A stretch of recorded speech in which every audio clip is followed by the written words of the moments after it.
Nous avons dans la transfiguration du Seigneur ce que nous serons lorsque la qualité de fils sera atteinte. Et bien que ce soit à venir, 1 Corinthiens 15, 43, 1 Jean 3, 2, la présence de Christ en nous, qui est l'image de Dieu de Corinthiens 4, doit produire un changement profond et progressif dans notre être intérieur. Tu es mon fils bien-aimé, en toi j'ai mis toute mon affection. Luc 3, 22. Cette déclaration fut faite après que l'esprit de l'onction vint sur lui. L'onction implique l'entière souveraineté de l'esprit. Ceci nous enseigne que nous parvenons à l'état de fils sous l'entière souveraineté de l'esprit comme Seigneur, et comme la qualité du fils fut mise à l'épreuve selon le plan du Père. Cette qualité de fils se développera en nous par le moyen de l'épreuve. Pourquoi ces épreuves auxquelles fut soumis le Fils de Dieu? Dans sa première lettre, Jean déclare: le Fils de Dieu est venu pour détruire les œuvres du diable. 1 Jean 3, 8. Comment les a-t-il détruites?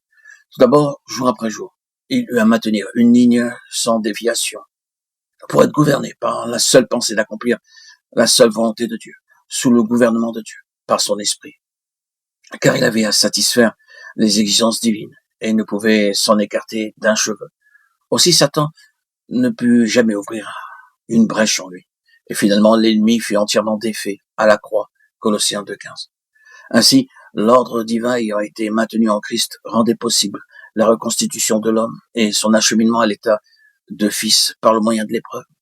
Christ aussi a souffert pour vous, vous laissant un exemple afin que vous suiviez ses traces. 1 Pierre 2, 21. C'est là l'ordre des choses. Aucune des vertus ni valeurs morales qui sont en Christ ne peuvent se développer en nous sur une ligne différente de celle du Fils. Il fut élevé à la perfection par les souffrances. Il a appris, bien qu'il soit fils, l'obéissance par les choses qu'il a souffertes. Hébreux 2, 5, 7, 8.